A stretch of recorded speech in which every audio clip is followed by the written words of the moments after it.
Hey, it's your girl, Glam Girl 143. We are back with another video. This time I want to talk to you, look more like a chit chat video. I want to talk about, your weight and things that we should be doing to try and maintain our weight. And are we still doing the same things we were doing from the very beginning? Meaning, are you still excited like you were when you were researching, the weight loss surgery, cause and effect, what's gonna happen, etc., etc. I wanna talk about that. So if you are a newbie, this video will probably help you later on. But if you are, 3 years out, 4 years out, let's hope that this video will help you. So hopefully it won't be too long, but bear with me because I think that this video will have a nugget for somebody. So in the very beginning of me wanting to have weight loss surgery, I was so motivated. I did extensive amount of research. It was all I talked about. It was like I was very obsessed with having weight loss surgery. I wanted to know my doctors. I wanted to connect with people that had weight loss surgery. I wanted to hear stories, etc., etc. And when I decided and I committed to having weight loss surgery, I said, okay, I'm gonna set these goals for myself. And once I reach them, I'm gonna do this and I'm gonna do that. So one of them was getting a new car. I had in my mind that I was gonna get a Mercedes. I've never had a foreign car before. I just felt like this is gonna be a gift to myself for the huge accomplishment, but I'm gonna wait, till I reach goal weight and this, perfect time, and I'm gonna get a Mercedes. Okay, so that's what I did. I hit my goal weight. Here we are, shopping for a Mercedes. I got a car. When I talked to my husband about it, he was like, there's a lot of responsibility with having a foreign car. The maintenance alone is very expensive. And one ear and out the other. I was kind of like, oh, whatever, that's what I want. I'm gonna get that for myself, whatever. So that's what I did. When I first got the car, I was feeling good about myself. I was like at my goal weight, just at this high. So I correlate that with this vehicle for me. I was like, wanting to make sure it was washed all the time. I wanted to make sure it was just looking good. I want, I'll run to the store, just enjoying this vehicle, right? So one particular day, probably a year and a half later after having the vehicle, I needed to grab some fluid for it, some antifreeze for the car. And so I just grabbed one. I didn't do what I normally would do. Make sure it's the right one. Is it the European one? Is it, I didn't call him and say, hey, am I grabbing the right? I just grabbed it, right? And so I grabbed some antifreeze, no big deal. I'm totally used to my car. The newness is off on this car. I even started thinking about, I want a new one. I want a different color, whatever, taking the car for granted pretty much. And so I started putting this antifreeze in the car. It was still driving, it was still doing what it needed to do, getting me to and from.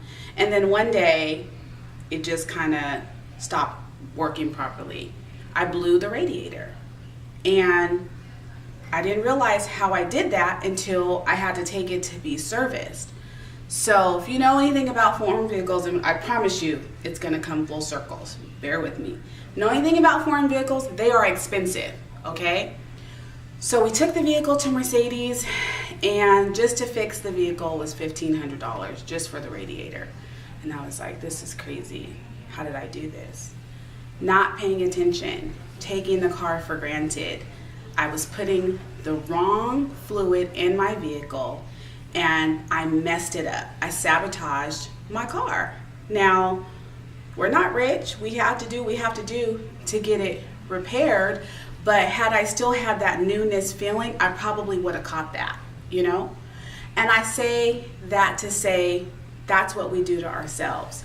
We have to look at our weight loss surgery as that luxury vehicle. We have to stay in tune with what we're eating, what we're putting into our body and what we're doing with it, and not go, hey, 2 years out, 3 years out, I can have this, I can have that. Yeah, potentially you can. You can have a Snickers, you can have a Pepsi, you can have whatever you want to have.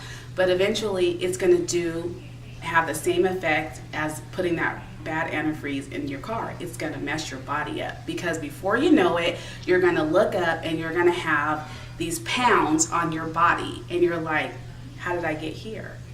So I think it's very important to constantly, all the time, don't get complacent with your surgery and treat it like, oh, the newness has rubbed off and it's just whatever. This is not a big deal, because it is so easy to fall into that. And once you're in it, it's hard to pull yourself out. We do so much research. We go under the knife and have doctors reorganize our insides for this surgery. So that tells you that it's not, a simple thing. This is like life-changing, and you have to treat it as such. It should be just as important as anything else that you have going on. You're not going to let your kids just eat whatever. If your kids get sick, you're going to take them to the doctors. Your cars need maintenance, you're going to do that. This tool is the same way. You cannot just, let it go and then think you're going to have the same effects. Now, I do know that weight is hard. It is not something that you just get the surgery and then those addictions go away or those cravings go away. It's a battle like anything else. You don't get up, go to your job, and master it, in a day or two. You're constantly learning, things are constantly changing, and you kind of got to get with the program, or if not, they'll let you go. Same thing with your body. This is like a new body with having this alteration to your stomach, alteration to your eating. You have to constantly tune it up. Your body gets used to things, so okay, change it. Now, for me, I'm a person that likes change. I'm a person that likes to have sweets. I'm a foodie. I like to eat, but I'm very conscious about what I'm eating. I don't hesitate to go to Whole Foods and buy a brownie, but I will buy a vegan brownie or something organic. I try to make sure that if I'm going to have it, that I am definitely putting the best things in my body than just grabbing some Oreos or those kind of things. And I'm not saying that you're not going to have weak moments, because we're human. We all have weak moments, but we have to be in tune with a weak moment and sabotaging ourselves, because it happens, and that weight will come back sooner than you think. If you don't believe me, start paying attention. If you're having soda every single day, stop it for 2 weeks and see the difference in your body. If you're running out having fast food, stop it for a couple of weeks and see the difference. It only takes a couple of weeks. So I just wanted to jump on here and talk about that, because I don't think that we do that. We don't tie them into each other. We get used to it like anything else, and we just go, okay, it's not working anymore. No, the tool is designed for it to work. People would not be going to medical school and doing this life-altering thing to your body if in a couple of years it's going to just give out and not work anymore. Back to the drawing board. It'll work if you work it, but you have to stay dedicated to what you're doing. You have to stay mindful to what you're eating, and you have to stay disciplined. And sometimes it's going to be harder than others, but the outcome will be a whole lot better. Find you a support group. There's a ton of them online if you're looking for one. I'm in one called Taking Back My Life. That is on Facebook. It's all women. We all come from some sort of bariatrics, either lap band, gastric. Some people have done, the switch over. You definitely have to surround yourself with some positive people just starting out, some veterans in the game that can give you some tricks of the trade, because it's an ongoing lifestyle forever. And think of it like, somebody that needed AA. That's a life-changing thing forever. different things could trigger someone that was suffering from alcohol abuse or anything like that. We would never say, okay, you did your 12 steps and you're done, go in the real world, master it, you should be 100.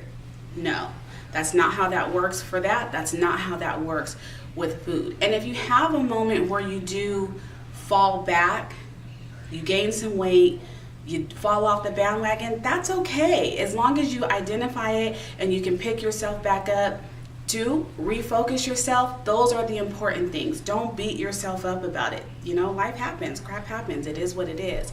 But make sure you go back to the drawing board and rethink, what am I doing? Am I still excited 2, 3, 4, 5 years out as I was before? Probably not. Rededicate yourself and try it again. Hopefully this video was helpful and it was encouraging. If you have any questions for me, go ahead and rate, comment, and subscribe. You can email me. I put all my links in if you need to follow me. Again, if you're looking for a support group, Taking Back My Life on Facebook, okay? Talk to you soon.